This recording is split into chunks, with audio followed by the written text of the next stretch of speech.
We're live right now. Shoot. Okay, welcome to Talking Look. My name is Adam Rifkin, and I am the writer-director and one of the producers of the television series Look.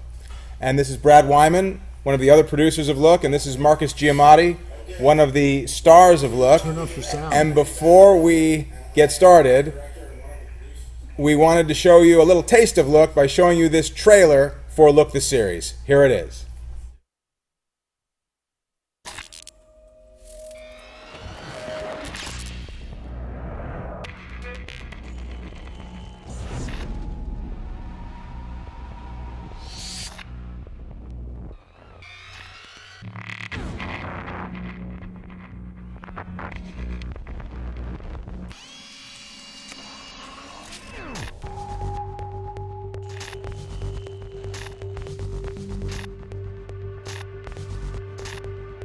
I'm in a mini mart by the train station on Stratford. I got a wild bum in here. Get somebody over there. Oh my God.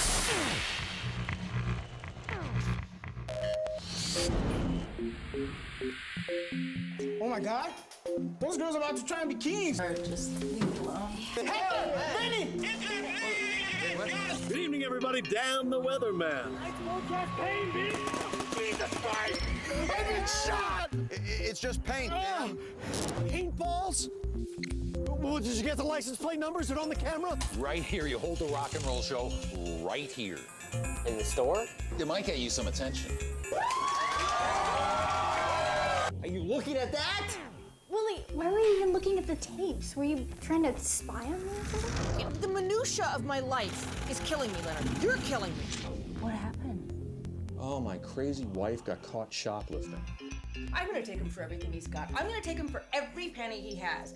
You and Shane are perfect for each other. I'm gonna make it happen. What do you want to do? Make a porno? Is that what you want to do? Bam, bam, bam, bam, bam. Don't tell anybody about this. I won't. Okay, calm I down. can't find my little boy ma'am. anywhere. All right. Ah!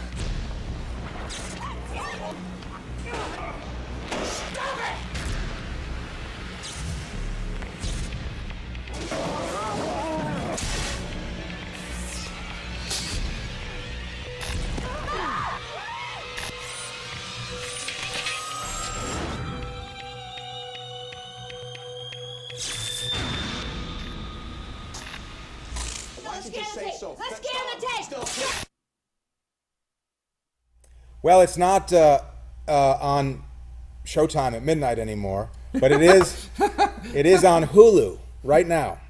So you can go to hulu.com/look, and you can see, I think the first 6 episodes are up already, and a new episode every Sunday night. Hey, Andy, did you make any lower thirds and stuff for like that? Absolutely. Wow, show them how fancy we can be. I'm really just stalling until Brent Simon gets through traffic. Uh-oh, there he Oh, is. my God, Jesus wept. The producer can get off air. You know, ladies and gentlemen, Mr. Brent Simon, LA film critic extraordinaire, the moderator for this evening. Hello, sir. Very classy. Yeah, come on Nice in. job. Come on in. Thanks. Hey, I'm Marcus. Marcus. Marcus Nice to meet Giamatti. you. Just so you know, you have a Marcus clip to throw to, Brent. Those right. are all your other clips. You know Adam. And FYI, we're live now. Yes. Yeah. I mentioned to Brad before, I don't know if we can curse on this, but I've... Yes, you can. Yes, we can. Well, then I'd like to go on record that I've created a word for instances such as this, which is getting trafficked.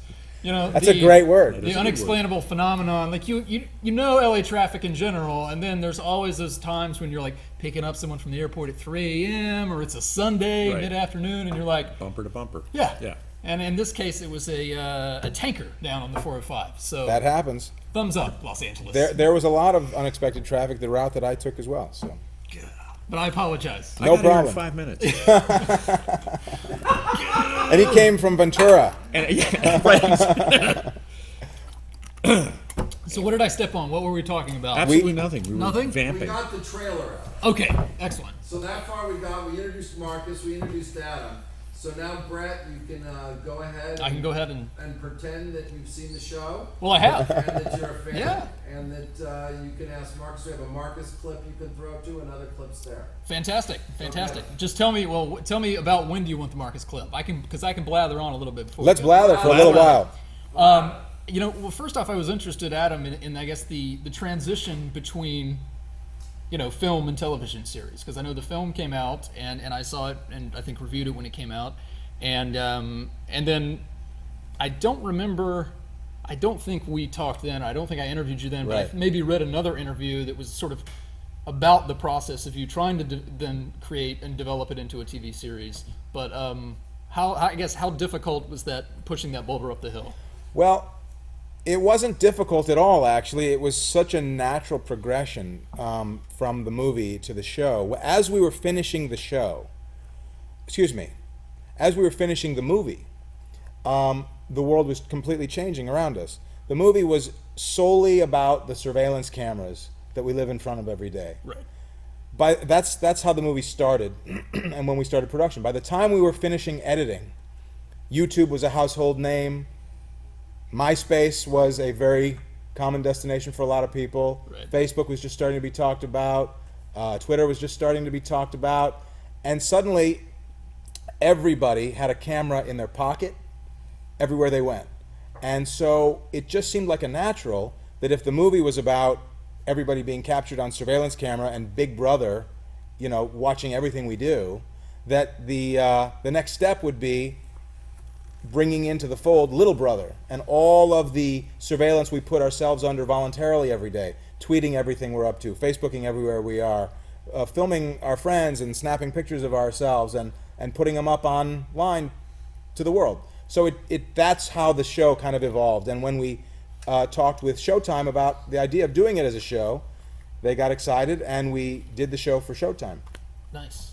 I'd be interested, Marcus, in your perspective on this. This is maybe a little bit esoteric, but I've had this conversation with friends, right? The exact phenomenon of which you speak, that the idea that everyone has a camera all the time, we're all kind of wired, even if you're not personally on, Facebook and Twitter and these things.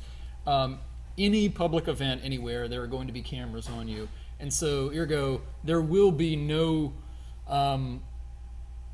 event of historical note of which we will not have footage. Right. And the idea of that is kind of weird. And I guess one of the correlative things that I'm interested in is like the way that sort of bounces around in our head and the way it impacts our thinking.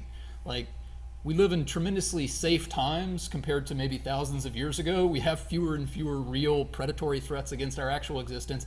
But because we can see terrible things happen in Haiti or around the world, there's this sense of like constant pressure and anxiety. I feel, at least, that kind of encroaches on us. I don't know. Do you guys? What do you think about I maybe think that there's subject? also like a funny sense of like Scoot in a little. a kind of a funny sense that goes like judgment too, because you can see all of this stuff, and all of a sudden everybody can do it, and everybody can become a critic of all that stuff. I mean, there's obviously huge, like the things going on in Syria right now. Right. The only things we're seeing right now are because people have camera phones. The Right. press isn't in there with cameras and stuff like that, so we can see all of that stuff, which is fantastic about it. But then there's all the stuff that happens with kids.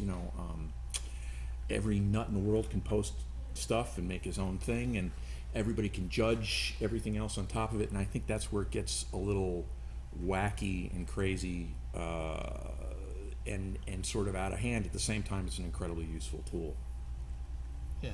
Speaking of people being able to, that everybody's a critic, and actually everybody's always been a critic, but now everybody's a critic with a worldwide, Right. audience. Here's a little fun game you can play. I swear to God, I've done this. It's fun. Go on IMDb and click to your favorite movie, and you can make the viewer reviews in different order. So if you click liked it first, you get the best reviews first. Click hated it, then you get the worst reviews first. So I did go to The Godfather, right? Right. Click hated it. There's all these people who hate The Godfather, but then you click on their name and see what else they've reviewed and what they've liked. Police Academy 4, greatest movie of all time. Right. The Godfather, piece of shit. Hilarious. Anyway, I digress. But that's exactly what I mean. Yeah. Right. Interesting. Well, Marcus, I guess talk a little bit about how you came to be involved in the project. I auditioned, just through my agent, and read the script and liked it, and I'd seen the movie, so I knew all about it and everything like that, and got the part, and what was really attractive about it, as from an acting point of view, was it's different than the usual episodic television stuff you do, where there's which is great too, but it's very, there's the master shot, then we move in for the close up, and we turn around and all that kind of thing. This was challenging and really fun at the same time because it was so theatrical in a sense, and relied you rehearsed very little, and then you just kind of let it rip, and it really was about the energy. This is from an acting point of just strictly an acting point of view. The energy that happened, who knew what was going to happen next? It was very method in that sense. So it was really, really fun and really challenging because you don't really get a chance to do that. There was an improvisation. At the same time, there was lines in the scene. There was an improvisation kind of feel to it that kept it very real, which made sense because of the kind of thing that it was. Right. So at the same time, you had to be mindful of the camera and not be over the top, which was difficult because there was some very emotional stuff, and relaxed at the same time. So it was a very challenging, cool, challenging kind of thing to do for a camera, whereas sometimes you do that just in a play or an improvisatory exercise or something like that. So it was really kind of cool, and you had to forget about, which way am I facing, what am I doing, all that. You just do it, and it was the energy that he captured that was the most important thing. So it was a really cool exercise to do something like that acting-wise. Very, very different. And taking what he said as to what how I wanted to pursue it and portray the characters, it was very important to me that I give the actors total freedom to do whatever they wanted physically. Right. There was no, and this is what was challenging as a director for and when we were making the movie, I wasn't sure it was going to work. But when the movie did work, I was much more confident in the production of the show than I was during the making of the movie, because there are cameras in weird places, up in corners of rooms, and it's not like there's like Marcus was saying, there's not traditional coverage. Right. There's no hitting of marks. Right. Actors needing to hit a certain spot to maintain their focus and stuff like that. So it really is every scene was like a play, and that was important to me, that everybody felt completely natural to do whatever they wanted as far as where they moved, where they walked, what they picked up. Nothing was the wrong thing for them to do. Right. Yeah. And that, in a lot of ways, I think was freeing for the actors, but also too was challenging for me because I couldn't rely on directorial tricks to manipulate the audience into feeling a certain way or manipulating a performance. A lot of times if you're creating suspense because there's a bomb in the cookie jar, you push in on the bomb, you push in on the bomber's face, you push in on the little kid reaching for you can create, fake emotion. With this, it's just purely in the actor's hands to portray it. And they all did a great job. Everybody rose to the occasion, and it was a fun exercise, like you said, for everybody. But it was challenging for me because it's a character drama, but you're in wide angles, and there's no manipulation. So it was fun and challenging. I have a few questions about that, but maybe we should toss to a clip first. And the one here, I'm seeing, well, it just says Marcus clip, so I'm not sure. Do we know what it is? Which is Marcus's clip? It's in The Boys in the Store. It's really the intro. It's the. So he's seeing Willie's performance. He's in these. One of the main locations of the movie and the show is the mini mart, where Willie and Carl, who are these sort of slacker dudes, work and hang out, and and a lot of the characters come in and out of the store. And this is This is where we first introduced Marcus. We may have that clip. I could probably remember it. You want to perform it, Marcus? Hey, I really like your stuff. Didn't I say something like that? Perfect. Right, exactly. Right. Hey, see? Perfect. Another clip while we find it. Another clip? Do we want to look at Carl getting paintballed? Sure, why not? There you go. That's the act. We'll serve him the action first. Absolutely. There's a mad paintballer on the loose in the series. So here's a scene where one of our characters gets paintballed.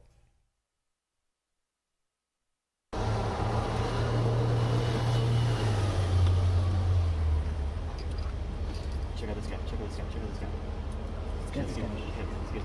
get him. We gotta get this one. Let's get him. Come on. This guy's on death row right now. Let's go.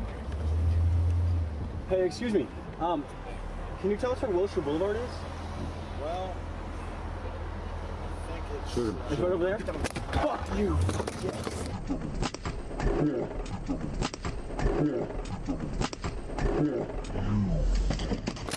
Fuck you! Fuck yes! Yeah, you... Motherfucker! So that was Carl getting paintballed there. Indeed.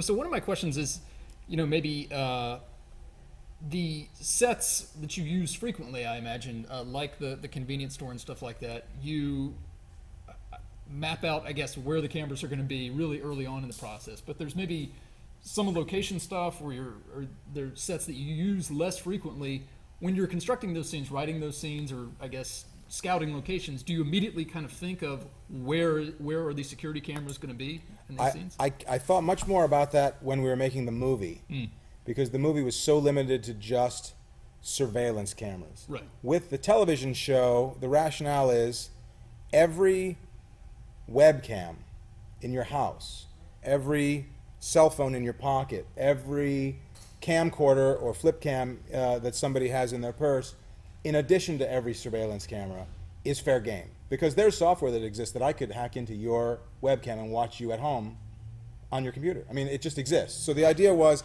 anywhere there would be a camera is fair game, and for the show it opened it up to so many more cameras. So if I wanted a scene with two people in their bedroom talking a private conversation, well, I just made sure that one of them had a laptop in their lap and was answering emails while they were talking, and that webcam we've obtained the footage from. Get the footage. We even obtained footage from when certain cars have backup cameras, so you can see as the car is backing up what the backup camera is catching. So it was a lot more open for the show.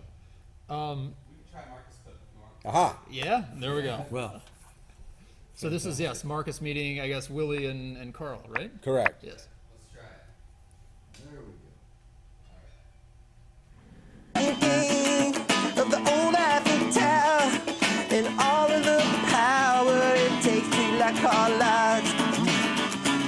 There's no time to lose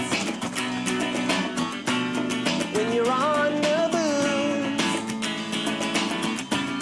'cause you live a life, explode like a tin little drop from the skies with the way my mastermind. I'm just tending to the median flowers. They've doubled my hours, I just get holidays on. So I'm thinking of the old Eiffel Tower and all of the power it takes to light car lights. God damn it, Carl! What the fuck, man? I'm sorry, man. It's okay. No problem. It's all right. No big deal. Get him another jar of pickles, man. Like it's my fault. Yeah, it's your fault. You're dancing around and bumped into him. Get another jar of pickles. Shit. Hey, I really love that song. Did you write that? I write all my own songs. Cool. Well, someday I'm going to be able to say that I bought a jar of pickles from you when you're a big rock star, right? Can I hear your music anywhere online? Are you on iTunes or anything like that? It's not on iTunes yet, but it's on MySpace. Cool. Here you go.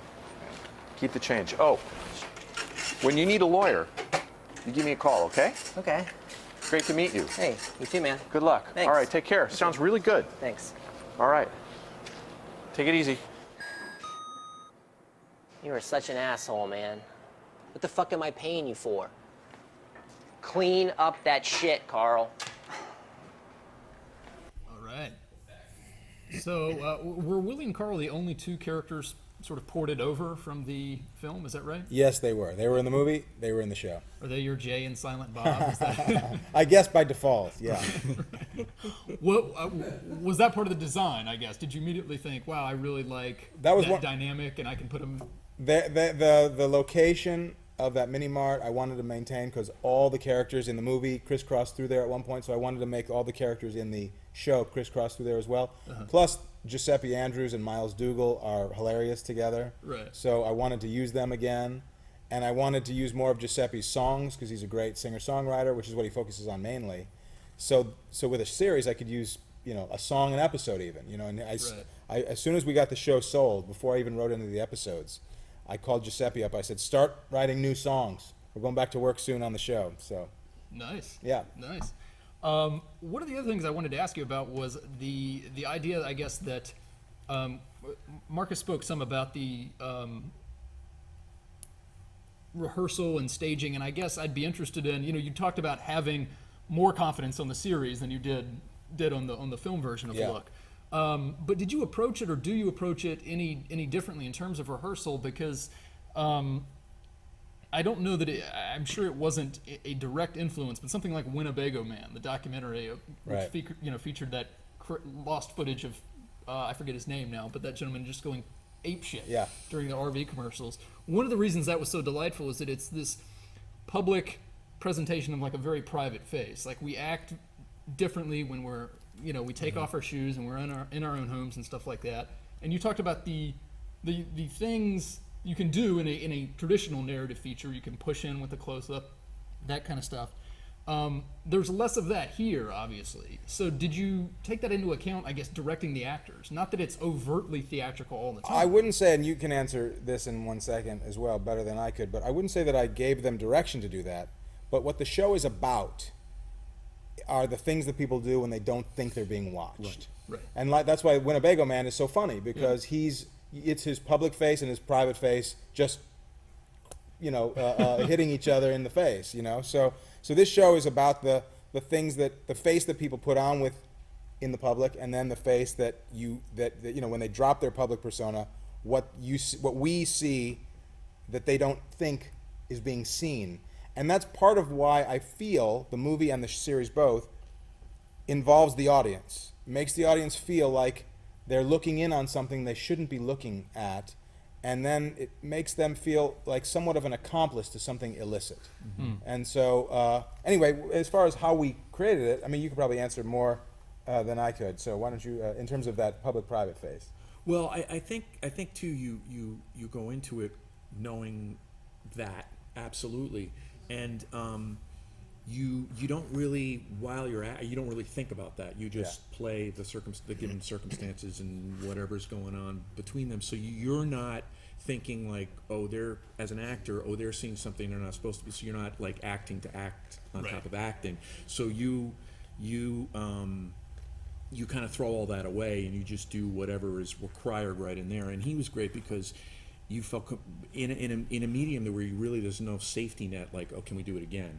We did a couple of takes of things, and part of that I think works because if you overdo some of the emotional stuff, you kill it, and you kill the reality of it, and you kill the rawness of it. So that it was set up, the boundaries to do it in kind of a shorter way and a less rehearsed way of doing it, so that safety net is gone too, because you can't do it again, or let's get that little piece again.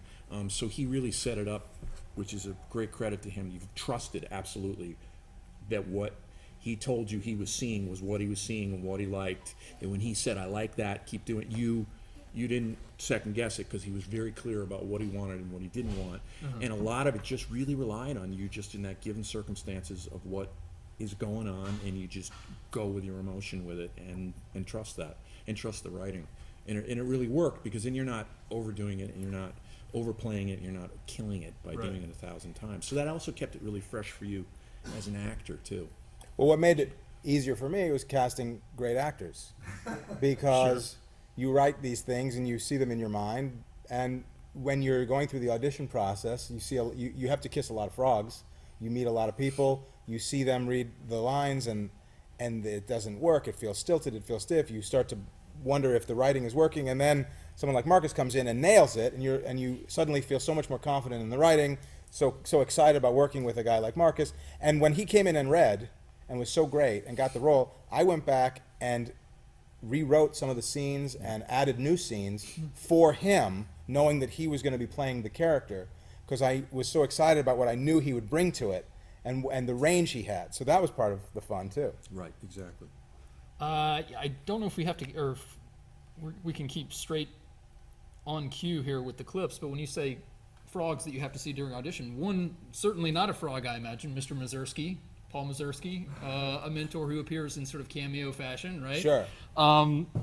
Well, why don't, if the clip is ready, why don't we maybe take a look at this clip, which is Well, before we do the clip, I will say this. I'll set this up. Okay. Paul Mazursky is a legendary film director. He and a group of very successful writers and comics, they have breakfast at the Hollywood Farmers Market all the time. They're staples there. And I've joined them for breakfast several times, and it's always been so fun, and they're also funny. So I wrote a scene that involved them playing themselves at the farmer's market, just doing their stuff. Right. So that's what this is.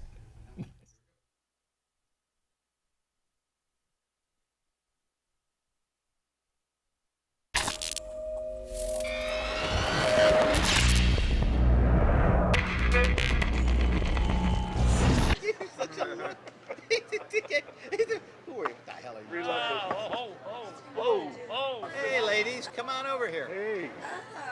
Hi, simply hi. Let me ask you a question. You know who Clark Gable was? You know who he was? We're in high school. Who's good? I think we should keep going. You are not, Errol. Let me ask you a question. Right here, sweetheart. Let me ask you a question. Let's not kid around. Are you wearing undies? Oh, my. I don't know. I'd like to find out. That's a 50. What? She's not a hooker. She looks like one, but she's not. That's for taking the panties off and keeping them. What if I'm not wearing any panties? I'll give you 100. I'll give you 100. I think we should just keep walking. What are you? How old are you? Here he is. We're in high school. This is not. It's not even. That's. I need your number, and I gotta borrow $50. Okay. Wow. Take care. Come on. I've enjoyed this about as much as I can stand. You made that.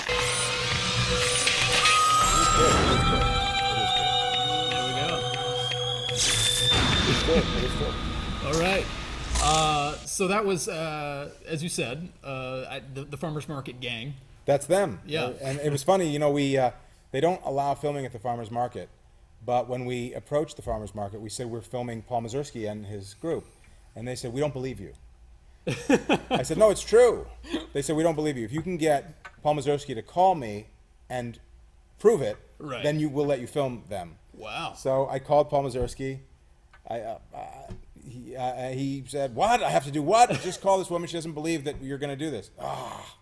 He called her up. He said, all right, I called her. It's fine. So it was great. Wow.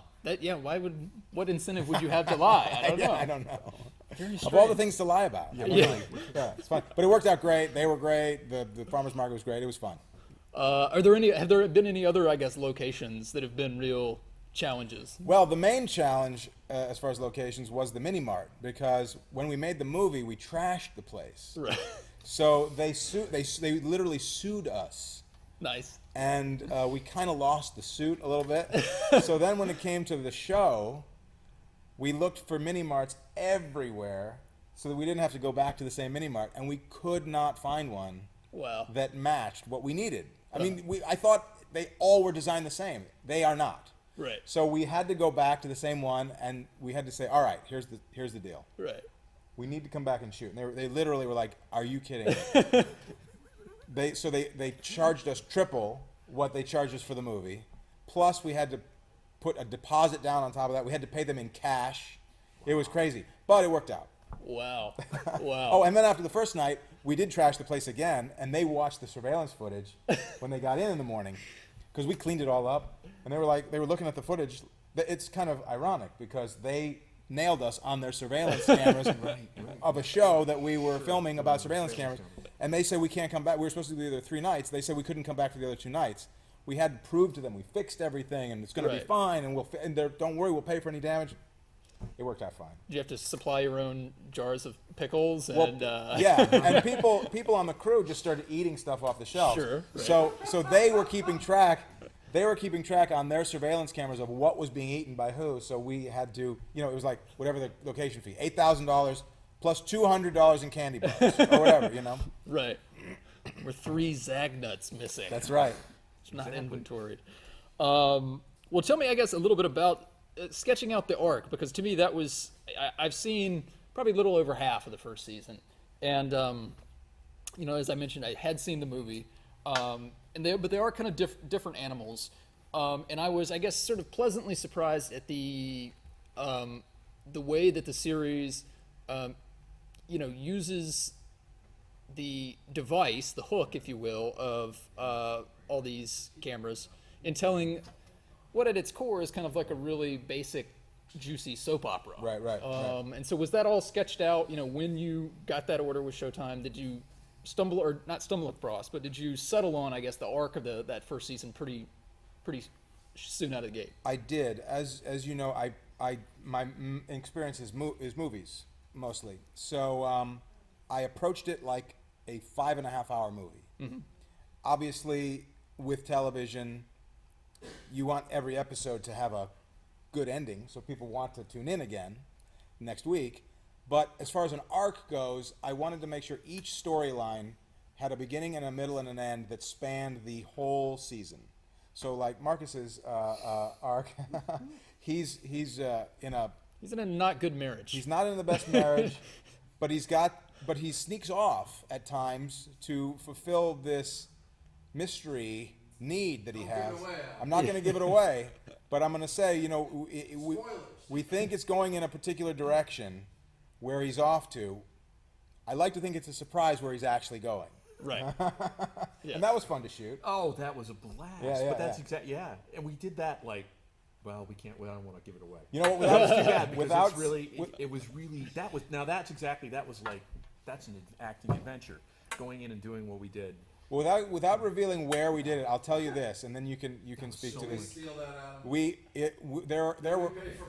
There were many instances making the show where, just like a professional production, you approach the mall, you ask for permission to shoot in the mall, you get a contract to shoot at the mall, you pay for the right to shoot at the mall, everything's above board. And then there are situations where you steal it. Right? So this is a location that we wouldn't have been able to afford. But we walked in with a handful, literally pockets full of flip cams and Scotch tape.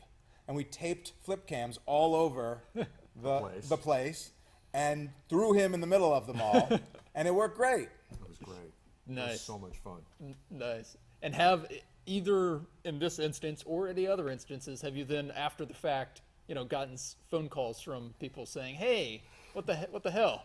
Well, no, but this is really weird. I don't want to say what it was, though. I've had an occasional person tell me and see me at an audition and say, hey, I can't say what it was. They were there. And wow. They thought that they thought it was real. That's and they great. were complimenting me and wondering, which is really scary. Compliment, we think it's whatever, but, yes. That's hilarious. Yeah, and I would deny. I'd be like, well, that was like, no, because I've also seen you. Which will all make sense when you know what it is. Because that's so funny. Yeah, it was ridiculous. Well, they bought, but that's how they bought it, though. They bought it because they had no idea we were filming. Because literally, they bought it, and but that's. We did get in trouble making the movie look. There was a scene that, for every once in a while, I would say every movie, and on the show there was also the version too, there's a scene that you end up having to reshoot sometimes more than once. There's just, for whatever reason, that one scene that you can it never works. So on the movie, there was a scene at an outdoor cafe. We shot it once, didn't work. Shot it twice, didn't work. We stole it the first 2 times, and we decided we'd steal it again the third time. The third time we got busted by the cops. And it became a big issue that all got captured by the cameras that were filming. It's actually on the making of, on the movie DVD. But on the show, we didn't get in trouble for it, luckily. We shot at that location, which is to remain nameless. Right. We also shot in LA, there's a place called The Grove, as you guys know. Right. We shot at The Grove, which we'd never be able to afford. Yeah. But we did a similar situation where we showed up with a bunch of flip cams and little cams and strung them up everywhere without anybody knowing. We shot a bunch of scenes at The Grove. People said, how could you afford? They saw the final product. How do you afford to shoot at The Grove? Right. Guerrilla cinema. Guerrilla cinema. That's There you exactly go. right. Well, the whole thing was guerrilla like that too. We were changing our clothes in the car. Yeah. We were changing our clothes in closets. I actually had to change in an elevator and got stuck in the elevator. I don't know if you remember that. I do. The elevator got stuck between floors, and I was wow. But things like that. He was very guerrilla like that. I remember I had to do a scene where I was driving a car, and I remember asking the AD when I pulled up and we were just rehearsing, and I said, is someone going to lock up traffic? Because usually, you know, when you're driving in the streets of LA, so no. Right. So it's like I had to dart out and really drive Brad's car out into the middle of, into a donut in the road, and we had to keep doing it over and over again. And there was none of it. Was, again, no safety net. Is Brad like looking on nervously? He was from home asleep, I think. He wasn't even there. It's true. I was laced, fortunately. Nice. Well, but I mean, what's fascinating too, going all the way back, like to the movie. By the way, Schuler is hosting this chat. Oh, great. Can you shout out quickly? I'd just like to give a shout out to Barry Schuler, who was the Three Stooges of Look, who produced it and who created it and who made the movie together and who made the series together are myself, Brad Wyman, and Barry Schuler. Who made the robot? The bomb squad robot in the movie was built by Barry Schuler, delivered down from Napa Valley to LA by Barry Schuler, operated by Barry Schuler. So he's more than just a producer. I can pay by play, Brent, but I gotta tell you, I hope they can even hear me, and this is not silly. You know, it was though a movie where this all worked for it in a weird way. You know, like if Marcus, like, you know, couldn't look at you funny if it was being shot on a camera, or you're like, you know, there was a phone. You know, I mean, it was all part of Look. Right. Yeah. It's true. Everything Brad said is true, which is everything that went wrong, we utilized it to our advantage. Yes. You know, if we're in a public place, here's the thing: we're in a mall, and there are cameras strung up places where people don't know anything's being filmed, and our actors are mic'd. So I said to everybody, if somebody comes up and talks to you, talk to them. Right. You know, don't say, "Oh, sorry, we're making a movie. Don't talk to me." I said, go with anything. You know, if the car got hit, we would have used it. You know. Yeah. Is there, real quick then, is there an element, because That would have been cool. you know, the for hire work you've done as a screenwriter for studios, I imagine it's very regimented. You're working with big studios on big projects, and I imagine they have a lot of people in suits that have big important notes, and they say, we want you to do X, Y, and Z. And so you're aiming to please. You know, when you're doing something like this, and it is so not anarchic, you know, but there's a chaos by design, I guess, to it. Yeah. Is that really just part of the fun, that it is so wildly different, maybe, from those kind of for hire things? That is definitely part of the fun, and in a way, those studio screenwriting jobs are the reason that Look exists at all. Because literally, if I didn't get hired to write this movie for Disney called Underdog, I couldn't have afforded the time to devote to Look. So it was literally Underdog that enabled us to make Look. So thank you, Walt Disney Company, for Underdog, because that's how Look was born.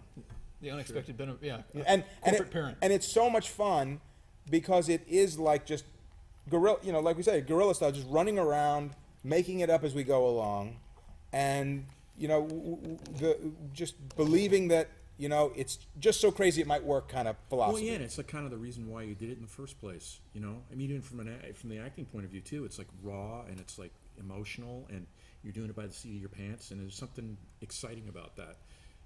You know, and it's not easy at all for anybody, but in the end, it's something that's kind of like all the root and the base of why you got into doing all of it in the first place, and you can get back and do something really different. So true. Yeah, so true. Really Gotcha. Well, Brad had mentioned, I guess there's a clip which features maybe some of the series' best assets. I don't know what it's logged as, but you just referred to it as the Tush clip, right, Brad? I do. I don't know any other way to put it. But, can you set it up? I'll just say that, you know, in our current little brother culture, everybody with a camera phone or a webcam has the ability to broadcast to the world. So a lot of times they're broadcasting from Syria, what's going on in terms of political revolutions and rebel fighting, et cetera, and sometimes this is what's going on. Is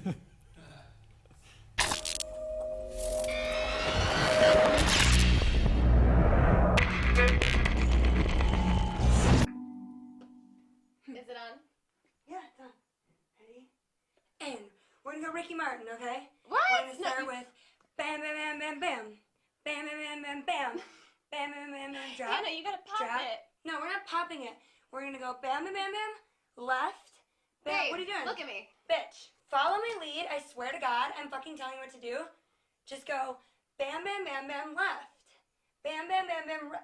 Why are you doing it? That looks so stupid. You look like a fucking idiot. Hey.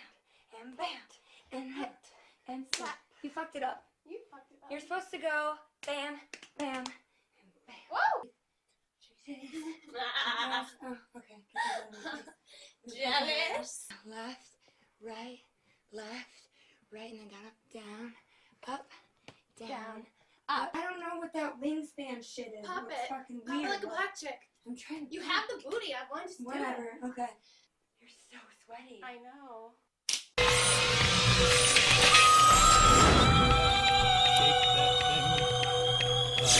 And if you don't believe that that exists out in the real world, just go on YouTube and search booty dance.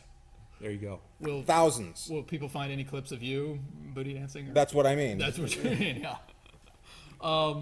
Real quick then on that sort of content, because there is sexual salacious material obviously in the series. I hope that sells it to people, and we should mention that they can then check it out on Hulu. Hulu. Yes. So if you're behind the curve, Hulu is the place to go to catch up on. Hulu.com/look. You can see the first 6 episodes, which are up right now, and then an additional episode every Sunday. There you go. But was there difficulty, I guess, in the casting process, auditioning, talking particularly to the actresses, maybe some of the actresses that work in the series, about the sexual content of it? Here's the thing. For the movie and the show both, I said to everybody who came in, I said, this is a show that's shot from surveillance cameras. This is a show about the things that people do when they don't think they're being watched. And when people don't think they're being watched, they do salacious things, they do embarrassing things, they do humiliating things, they do sexy things, they do horrible things. I said, if you're going to be self-conscious about those things, don't audition. I said, if you're going to be fearless about those things, we want you to audition. And we were very lucky. Everybody was totally game. I know you have to leave in a second. Yes. So why don't were there any questions for Marcus? Said, I hate to, they said, you've got daughters. Yes, I do. I have 2 of them. They're very young at the They're moment. very, very young. and they're both. There's YouTube for you, Marcus. Yes, and they're both going to go to college and take martial arts. The other question too is they just said, not knowing if there were cameras there or not, or you knew they were there, but it's not like they were in your face cut, and put up. Did that change your style or performance, or was that something unique or different? Just having like supposed hidden cameras in places for doing traditional kind of like filmmaking coverage. Yeah, it's very different. It's different in the technical aspect, not necessarily in the acting aspect. The acting aspect, it's only different because you're not stopping.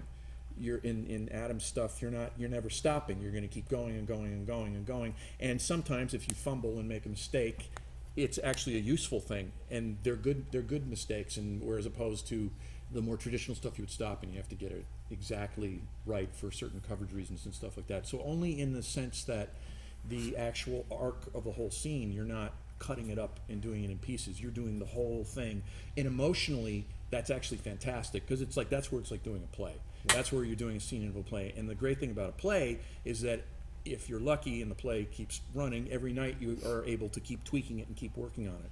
Now, we didn't have that luxury to be able to keep doing it, but the energy is there in the same way. Whereas with traditional movie or film, you're stopping and cutting it all the time. But that's really the big difference is keeping the emotional thing going the whole time. And Bob Miller, just one quick shout out, Marcus says, Marcus is the man. My favorite character. Can't wait to see more from him. Oh, well, thank you very much. Bob Miller. Bob, thanks, Bob. And I got to go home and feed my baby. So while he's taking off, why don't we why don't we skip to let's skip to a. Good night to Marcus. Good night. Thank you guys very much. Good night. Of course, man. Thank you. Thank you so much. Thank you, guys. Thank you, Marcus. Rock on. Thanks, Marcus. I'm going to take your chair. Which one do you want here? Let's do this. So thank you, Marcus. We won't call this the Fight Club clip, but it does illustrate why you in a restaurant never want to insult the wait staff, let's say. So this is another clip in which a waiter has some fun, I guess, at the expense of his customers. right? Absolutely.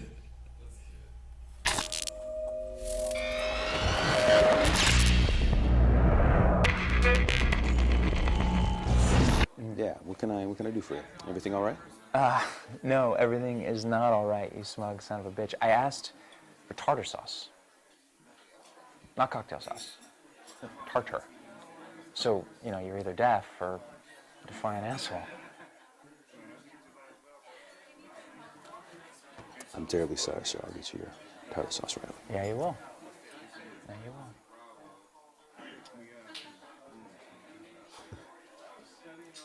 God damn it. Every time I come in here, that piece of shit fucks something else up.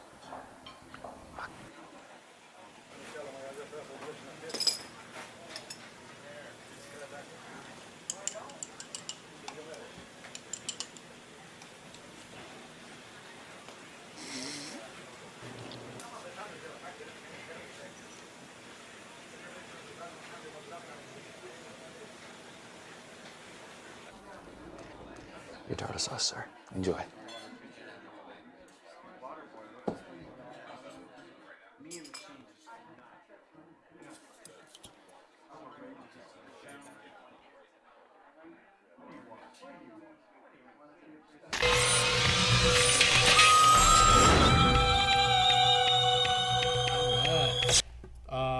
So real quick, you know, one of the things you talked about the differences in, again, the film and the series, and the series obviously incorporating webcams, flip cams, cell phone cameras, all that kind of stuff.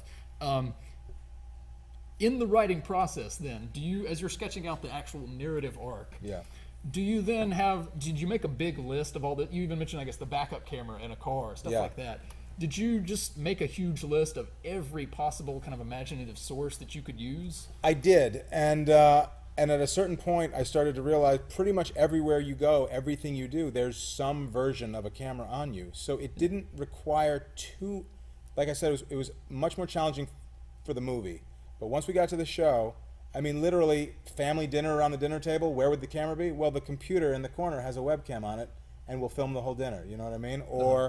Or the backup camera on the car catches something, or the tourist taking a snapshot of a celebrity, and in the background you see something, you can zoom in. Because I've often thought, how many times have I been caught in somebody else's vacation photos? Sure, yeah. If I somehow had access to every time throughout my life I've been in the background of somebody's vacation photos, I'm sure there's a version of the story of my life that would be pretty interesting to see every time I'm at an amusement park or whatever. It could be pretty funny. So it's the spirit of that, you know. There's cameras everywhere that we never are even thinking about. When you drive down the street, the ATM machine that's across the street is catching something going on that's not even happening in front of the bank. That's across the street in the parking lot of the grocery store. You never know, you know. Yeah. The photo bombs. Yeah.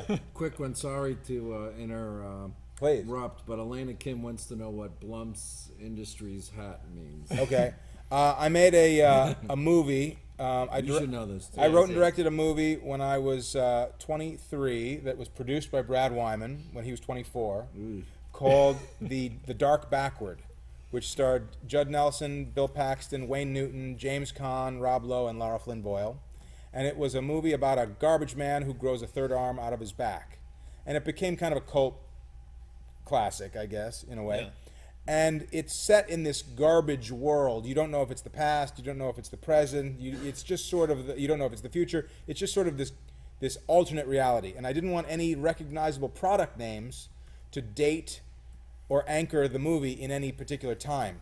So I created my version of Acme, which was Blumps, which manufactured every product in the movie. So billboards for Blumps suppositories, and Blumps pork juice in the refrigerator, and Blumps Pig Newtons were the cookies, and just all kinds of gross products. And the logo is my grandmother's face. And so since it's in look, isn't it? Oh, the end logo is Blumps International Television. Right. But I mean, what's the that? pickles are Blumps. Oh, and the pickles are Blumps. The blackberry is Blumpsberry. The Blumps video. It sneaks into everything. So since The Dark Backward, we use Blumps in everything, in some larger or smaller way. Right. It's some sort of parallel universe, with, along with Quentin Tarantino's Big Kahuna Burgers. And, that's exactly right. Kind of stuff. Or John Landis, every movie he has somebody say, or there's a poster for "See You Next Wednesday," it's that kind of thing, you know. Right. Were there any other questions, Brad? Not from the chat room's quiet at the moment. They're all absorbing, squeezable bacon and and everything Blumps makes. Baconaise, perhaps. Well, maybe is there another clip particularly that you'd like to get to here, Adam? Why don't we go to the clip of security guys? Yes. Security guys smoking. And just out of curiosity, where can we see this show, guys? You know, I just wanted to. I'm glad you brought that up. Brad, have you seen it? Is it Hulu.com? Yes. This show was on Showtime and had a very successful run, and is now getting a second bite at the apple on Hulu, and it's doing extraordinarily well on Hulu. And you, if you haven't seen it, can see it on Hulu. Hulu.com/look. Actually, even before we cut to the clip, with being serious for a moment, I actually love new technology. I love even that we're live streaming this. I love disruption, and this is a really good show. It's one of the best things I've ever done. I'm really proud to have worked with Adam on it, and it's really cool. And having an access like Hulu, to place it and put it up where everyone can see it, and then it's discovered. It seems like a good fit, given the nature of the material and the narrative. Yeah. I mean, we had so many people even in the chat on Hulu saying, "Well, this isn't real." Yeah. We can't. This isn't any good. This isn't really real footage. No, it's not. It's scripted. It's drama. But it's funny that you can tune in the middle of it and really think you're watching found footage. Right. And then especially when it's on the net. Right. You just assume it's like some viral found footage, and it's really great. I mean, I love the fact that there is constantly different ways to watch television, and I watch Hulu on my big screen through my Roku box. I don't even. Someone said it's on a computer, and my kids, funny enough, I asked them, when's Modern Family on? When do you watch it? And they say, what do you mean a show has a time? What do you mean? What do you mean? When is it on? Right. And I love that. And I love that about Hulu. Well, enough about that, and enough about doing well on Hulu. What were you going to show? I'm going to show a clip. Security guys. When we were researching the movie, I visited a lot of security offices and security departments of malls and public buildings and things, and I found that the people behind the cameras aren't as professional as you'd like to believe they are. Right. And these characters that you see in the show were directly inspired by a real life experience I had researching the movie, where we went to a mall, we went to their security office, and we learned that these kids are all smoking pot, they're all fooling, goofing off, and using the cameras to zoom in, not on looking for shoplifters, they're zooming in on girls' boobs, zooming in on girls' butts, and posting the most egregious things they can find onto YouTube anonymously. Makes you feel good, doesn't it? Right. And so I thought to myself, the series has to have these characters in it. So the characters that you're about to see from the series are actual characters that I learned existed when we were researching the movie. There you go.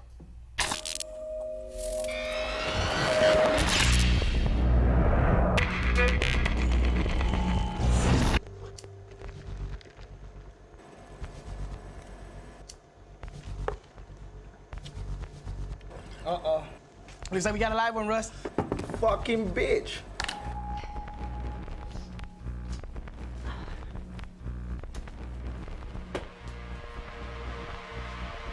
Gary, we got a white woman in the second floor dressing room shoplifting a bunch of shit. Get there right now.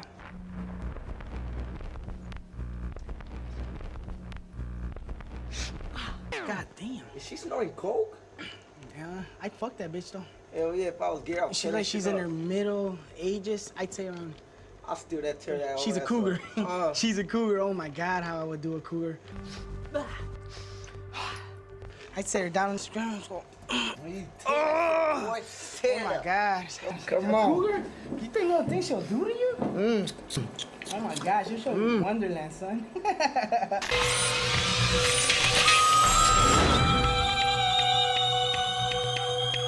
So, based on real life. Real life. And keep this in mind. In 37 states, it's legal to have hidden cameras in dressing rooms and bathrooms. Wow. So I don't know. In California, luckily, it's illegal. It's illegal in But California. in 37 other states, it's legal. So if you've got those guys operating the cameras in a state where it's legal for them to be filming you in the dressing room, Yeah. I don't know. I'm just saying. And particularly, one of, I think, the best pieces of advice I ever received was never trust a piece of advice you receive from, or listen really to anything that any guy under 30 says. You know, like you just, it's all hormones. And so if there are security guards under 30, chances are they're going to be doing that. Oh, I think. damn straight they are. In all of those 37 states. It's true. Well, I think we're going to go ahead and wrap up. But Adam, thanks for having me again. I'm sorry I was late. Oh, no worries. Thank you so much. You know, but I mean, just even coming in with the voice, you know what I mean? It's like immediately we felt safe. Yeah? Yeah, you know. I don't know why. Suddenly it was professional. Yeah, exactly. And I'm not even sure how, but you just came in the right way. Well, it's a really interesting series, and it was interesting for me to see been interesting to see the ways in which it changed and kind of grew from the film concept, which, you know, even as you said, in that brief 2 or 3 years, so much changed technologically. It's true. That it really impacted the narrative, and I guess we should again remind folks that they can check out, was it the first 6 episodes? Yeah, I think we're up to 1 through 6 now. I think episode 6 posted today. Okay. Yeah, so, and I don't know, can you watch all 5 of them before on Yeah. Hulu? Yeah, they're all there. They're all there. So the first half dozen of season 1 are on Hulu, and there's a DVD that's out as well. Yeah, there's a good cliffhanger actually at the end of tonight's show. There actually. is. It's one of the good moments. But Brett, thank you. And again, if you can't abide cliffhangers, the DVD is available. The DVD, rush to the stores, DVD right? is the DVD is available of all the episodes. Yeah. And if you need immediate gratification, which frankly, who doesn't? Go on to hulu.com/look. You can see the first 6 episodes right now. There you go. And then every Sunday, a new episode is posted, and pretty soon all 11 will be there right on Hulu. Nice. Couple quick shout-out goodbye thank yous to Barry Schuler, the Third Stooge. Nice. Barry Sorry, Schuler. Barry. You know, DVD. Yeah. Oh, yeah, they still exist. I keep it next to my gramophone. Yeah. But, you know, the funny thing is that, you know, it's been a long journey, and it's a project we never get tired working on, talking about, making more of. But Barry, thank you for hosting. Thank you, Barry. You know, Matt B. Bolonsky, thank you for Big Live. Thank you. Mike Rudy. Woo! Chicago mate. Actually, a distant cousin. Is that right? Posting this on Facebook. Thank you, Hulu. Everybody watch us on hulu.com/look. Adam? Yes, I just like to thank everybody for making Look, the series, a real unexpected hit on Hulu. Thanks for the support of the movie. Thanks for the support of the show when it was on Showtime. And thanks for making it, just really doing super well on Hulu. And thank you for so today. much, Brad. And Brad, thank you for being a great partner in crime. As well. Bravo. Thank you, Marcus G. Marcus Giamatti, thank you. Andy Olick for directing the show. Bravo. Thank you, Andy. Lovely Ashley. Leslie McKellar. Jeez, come on. Leslie McKellar, thank you very much. Always a pleasure. Thank you. Thanks.